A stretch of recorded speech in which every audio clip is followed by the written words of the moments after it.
And there we go. Here's the first couple seconds of the uh, name placeholder, the Mental Healthy Podcast with Anna and Nick. I like that name placeholder. Very well So done. this is the first couple seconds. So what groundbreaking thing are we going to pick apart for our first recording session? Well, we had talked about it earlier, and I think the biggest thing that for both of us we'd like to talk about, like just not to only set the precedence of what the podcast is for, but also why we think that we need to have a podcast. Like what information do we have that is important enough to put on a podcast that people would want to listen to? I Because think we're we got some selfish. We stuff. think people should listen to us. Oh my God, is that narcissism? It kind of is. April. So I record Coffee with Ann every day, right? I'm Right. going to jump in real quick and start with kind of a little bit of a Oh, why. a shameless plug. Start off with a shameless plug. We got 1 minute in before we she. Oh, it's not even a plug. I won't even say the name of it because I do not care if people watch it, right? You already said it. Did I? Well, it doesn't matter. Anyway, so every morning or whenever my brain needs to, I have started drinking a liquid morning beverage on the interwebs. and Tequila. in well, God, not anymore. So I have discovered that I need to process out loud. I need to talk to myself. I need to talk to people, but I get distracted very easily. So I've discovered the way of being able to talk to myself and kind of work through the things that I'm going through or the things that I have learned and see how I truly feel about stuff. I do that on the internet and I do Coffee with Anna. All right, well, it's a minute and 46 seconds or whatever. But I started doing Coffee with Anna because it was a way for me to think. And when COVID happened and we were separated from people, and I found myself kind of, updating people as to what's going on and kind of talking through my day, and people started watching. And so there's uh, uh, uh, uh, people started watching, and I started just kind of talking about what I was going through. COVID. I have an immunocompromised son who's also who developmental delays, autism, all this stuff, and it was getting really, really hard. So I started processing on Coffee with Anna to kind of go through that, only to find out that I wasn't the only one. Like I used to call myself feral. Like I used to, like, oh, Anna's a squeaky wheel or whatever it is. All of these things that I went my whole life where it was like, oh, this is, oh, Anna's unique or quirky or what, insert all these things. After I had my son, it was like, oh, okay, we got to fix some of these things because I'm noticing that he's not feeling great about it like I did when I was younger. I had struggled with it. So, Coffee with Anna has built this community of people who not only make me feel accepted, but know I'm not alone. And I think that that's really important for everybody. So, talking about that with you, one of my longtime, lifelong friends, we both have had very interesting lives. Like we met, and I don't even know how far apart we are in age. I'm older than you. I was bartending age. You were under bartending age. And you were, we met. You bar backed for us, like, and we were roommates, and we worked together. We lived together, and we went through some shit together, right? Like we are bonded, and then our lives separated. I stayed in the bar scene and or owned a bar, and you went military. And then after all the craziness that we went through in two very different lives, you and I are going through a lot of the same stuff. You can label it. I'm a labeler because it makes me be able to research better, right? Like I know there are people out there with the same kind of issues that don't care about the label, just want to know how to move past those things. And you and I have very coexisting things with anxiety or mental health or all the stuff. So you and I picking apart this stuff on a way that is personal and real feels better than reading it just out of a book, right? I've built more of a community talking about what I'm going through and have helped more people than I ever have being behind the bar serving or even behind the chair as a hairstylist. Like that's my why. Like I know I can help more in this realm. And the other realms, I was helping as a bartender because I saw people come in and I established friendships and kind of got that little snippet. Like I've had two jobs in my life that are both considered like the alternative to mental health. Go get your hair done and make yourself feel better. That's a self-care kind of thing. And then there's go have a drink with your friends and feel better. Like those worked in some sorts of ways for people, but I needed something more than just feeling better. And now I want to share that. I've Well, I think we both do. I mean, you said oldest friends. You're actually in the on the short list of your pre-military friend.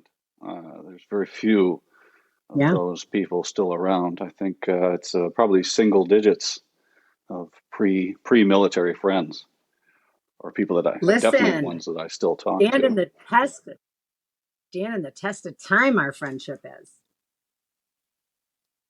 Woo, yeah. Well, some fun experiences. Just like being behind the bar. It's there's in the service industry. You go, that sucked last night. But we were all together and we all did it. So everybody, you go through just the same way as I went through some things in the military that they sucked while you were doing them, but at the end you kind of laugh about it and go, yeah, that was fun, and now we're all friends. So Yeah. it is great to Yeah, be able to stay friends with some of those folks.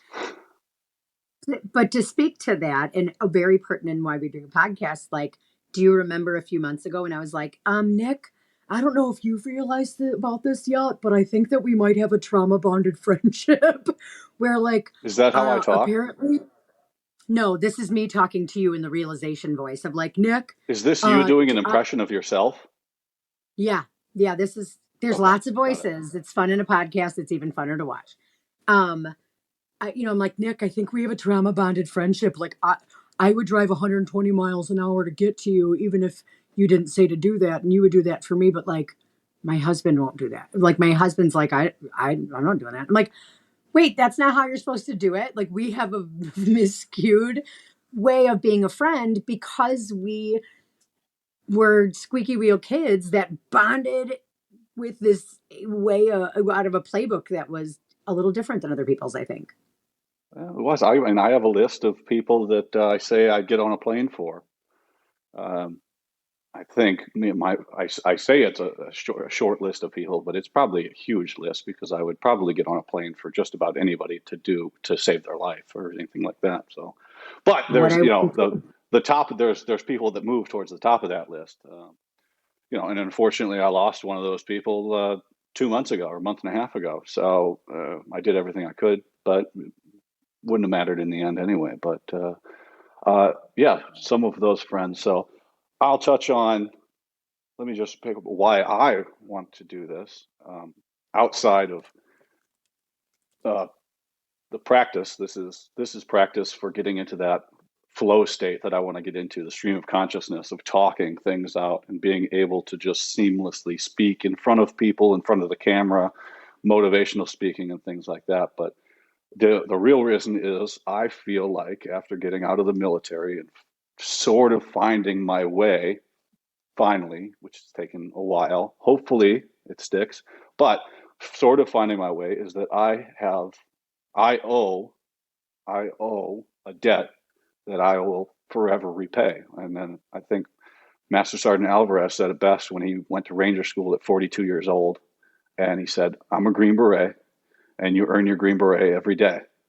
And I have a responsibility to the people that are no longer with us, that look up to me, that I have a responsibility to people I don't even know to be the best and be putting myself out there because I don't have cool war stories. I never went to war and something I'll never get over. But I do have the ability to sit in my basement and speak on things that I find meaningful and fundraise, help people, motivate people, and hopefully, in the end, it will be make me a better person or make me a better friend. And and so today earlier somebody said, I just want to help one person.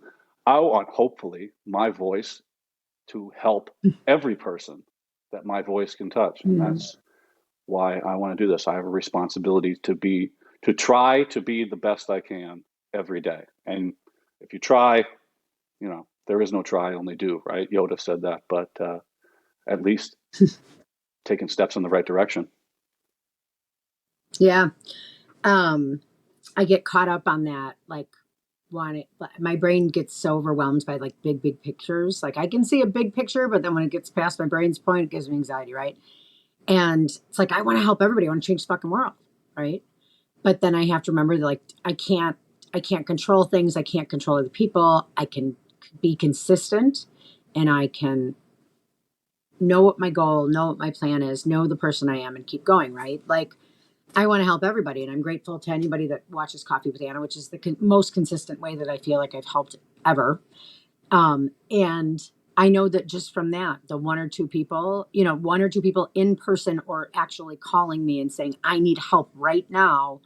Can you help me? Like being able to say yes to I had two instances in the last month. Like that is life changing to me.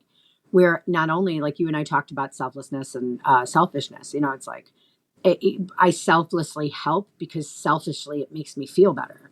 Yeah, I it's a rip off from selflessly Rick and help. Morty. I Chime that in there. I ripped that off from Rick and Morty as well. They were saying it in a lot more cynical way, but yeah, selfishness and selflessness are two sides to the same coin. Yeah, We do but and things. I think that is a very true statement. But being conscious of why you're doing it. Are you doing it for the selfless? You're doing it for the selfish, or selfless, selfish? And it's like, you know what? It's never going to be 100% one way or the other. Like it's okay to have the goal of just wanting to help and do, and if there's positivity that rolls out from that, on the back end, then great. Like, but I know that there's so many times in my life that I could use somebody like me who said, like, just if you need to just dump all this information, you don't want me to fix it, you don't want my advice, you just need to get it out. Like, I didn't have people in my life that necessarily knew that or knew that's what I didn't know that's what I needed. But now Mm, learning the tools, I can say to you, like, I just don't interrupt. I need to just dump this information and then we can pick it apart because you're going to ask questions I've already answered, but it's a whole big story. Like that's hard when I have a unique communication style, and when people don't communicate that way or have learned to communicate with a little bit more patience and grace. If I've had to put on these masks to hurry up and catch up, like I feel like I can teach the world to learn how to look differently at. I didn't know I real I didn't know how differently that I thought or how I took in the world. And with Coffee with Anna, I have found people who are like, yep, this is helping me. This is helping me on a daily basis. But then I have people who, like yesterday, I had somebody, call me and say, like, I am in a bad place. I need help. And to be able to say to them, like, I am not a professional, but I can tell you that I have struggled with some things that you've struggled with. I have fought some demons that you have fought. Even your plate is heavy, my plate is heavy. They're not the same. It doesn't matter what the fight is, there's the fight. And these yeah, are the things that I did. And these are the things that are available societally. I've spent 20 years in the mental health realm, studying, learning, talking, all of it. Like these are the things after 20 years I found that helped. I want to be able to scream that information from the mountaintops. But what helps me doesn't necessarily help you. You have books that you've read that yeah. you're But like, that's this is like you life said. changing. Like you I've read said, books. it's an everyday thing. And It's you an got to everyday be thing. like mental health. Being mental healthy is an everyday grind, every single day, just just to keep it going. And you got to, like I said earlier today in an interview I did, you got to show up today, you got to show up tomorrow, and you got to show up next year, and you got to keep going. And you referenced earlier, the tools, and that's Stutz's book, right? I love Phil Stutz. I talk about him all day long. I know you do, and I I talked about him on love Coffee with Anna today. 12 Rules for Life by Jordan Peterson. I read that book, and I've read it. It's a book. It's a very detailed, and I've read that book 3 or 4 times.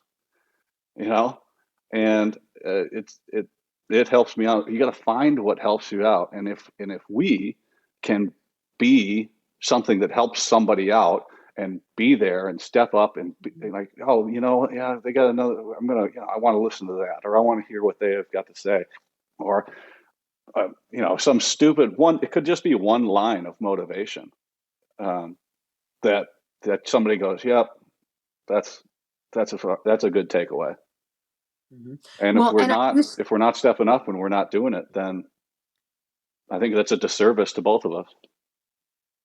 100. Well, and I had because I'm a fixer. Like, just I understand why I am. I'm a fixer. I'm drawn to the challenge, right? And I used to want to fix it for everybody and tell them what the answer was. This is the answer. This is the answer. You have to do this. And it's like I can't do that. What I can do is teach people how to keep going because I took the last 10 months off of my life to quarantine with my child and stay on the phone with insurances companies and states. And every single person sent me to every different things. And those everyday knock you downers make it feel like what I'm doing isn't working. And it's like, oh no, I had 20 good days and then 3 sobbing uncontrollably because this is hard days. But that doesn't affect the next 20 days. Like that learning in the moment how to deal with that kind of stuff. That are that those are tools. I can't find the answers for people, but I can help them navigate their emotions while they're trying to do that because I'm crippled by mine. And it's 3 steps forward, 1 step back. Sometimes it's 5 steps forward, 1 step back, but other days you get 10 step forward, 1 step back. Like that ebb and flow. A therapist once said to me, growth is not linear. It is not a straight line. It is cyclical.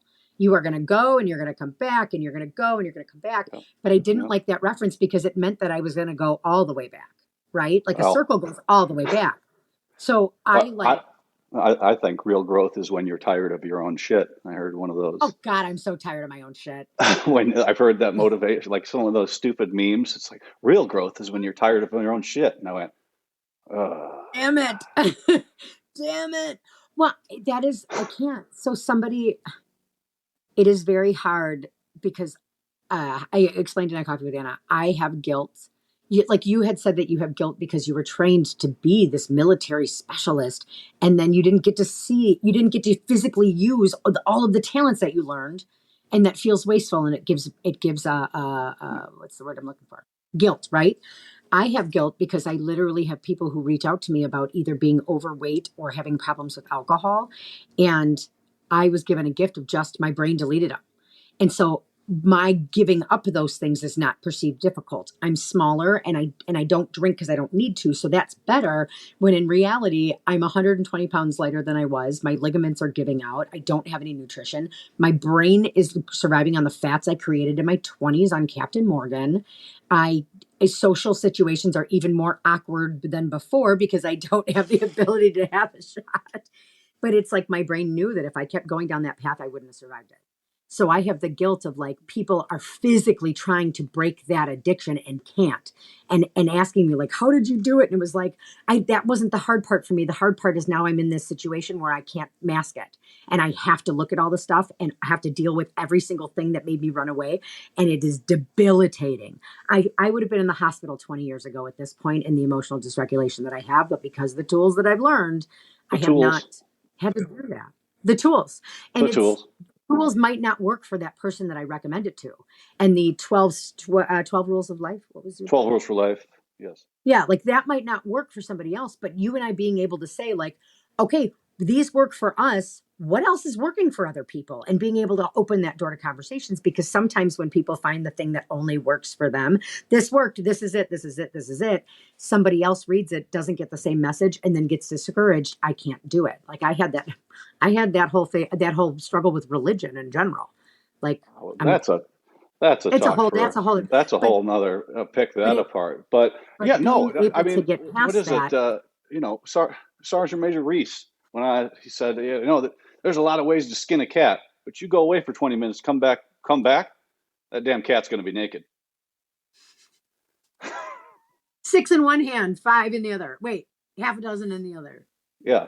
There's a lot of ways to skin a cat, and some of those ways, people can't make that work for them. But Yeah. I still have not gotten to what'll work for me in the long run, but I think I have an idea is making myself so busy that I won't let myself down.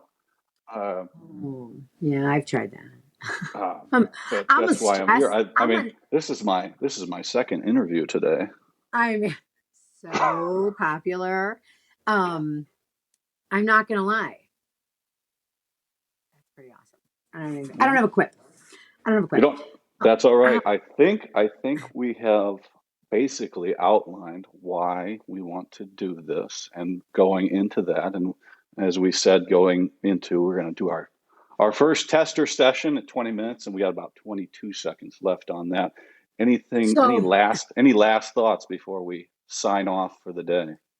Well, if I had to say the one question I think that it will be interesting to find out, this being first episode, first test run, right? I think the question that could be consistent is like, I want to help. And it's selfish because helping other people helps me, right? That is the selfish part of it. But then the selflessness of it is that I know that you and I don't have all the answers even for ourselves. I have But all I the know, answers. well, then I'm going to ask you for answers. And if you don't have the ones, then I'm going to have the answers. Well, I keep some But of them. also, My dog holds most of them for me, and she doesn't speak English. She's French. So listen, she's okay. Well, that's a level we have to unlock. Um, we I think that you and I both being open to learning everything that we can to feel better in the world, we know that we didn't do all this work for us. And we're not doing this work. Did or have done is not the word. It is we are not doing the work that we are doing just for us. We're not that kind of people. We are the kind of people to do the hard work, to fix it for us, and then to help put a hand out to help the next person up the bridge or the up the mountain. I think it's going to be a moving line of helping ourselves to help others. Where is that line of, oh, Help I'm doing this me for me. help you. I'm doing this for somebody else. Help me help you while helping me help you. Help, Help me. help me, and then just keep saying that for infinity. Help me, help me, help me, help me, help me, help me, help me. Help me. It's I like the mean, game that's with what the tag. last 10 Tag, you're months it. felt. Oh, tag, you're it. So, You got to be the strong one today. I'm a mess. so yeah, yeah. Not every day is going to be the great day. I guess what I will put out as my last thing is that uh, show up today. We'll show up tomorrow, and hopefully we can show up next year and do the best that we can do, and hopefully help ourselves in the process. I love everything about that. And for accountability, I'm putting it out there that I want to change the world, but also I need to go on a vacation for a weekend where nobody talks to me. Like, how do we get a silent, nobody talks to me for 48 hours? That's my goal. I want to change the world, and then I want to have nobody talk to me for two days. Maybe like take up scuba diving then. Very difficult to talk down there. I was thinking more of just like getting in a car by myself, go Oh, into or a that. Yeah, place, that might be a little being easier. at a place, Okay. being at a place for 2 days, and then coming home. Okay, Or maybe I went scuba to the diving. big, You know what? yeah, or scuba dive. We'll pick it apart a different day. We'll pick it apart a different day. All right. So for the session number one, the mental healthy, put a pin in that, mental healthy podcast. Working title. This is Nicholas Allen and Anna Haley signing off. It's a wrap. Be good to yourselves. Be good to each other.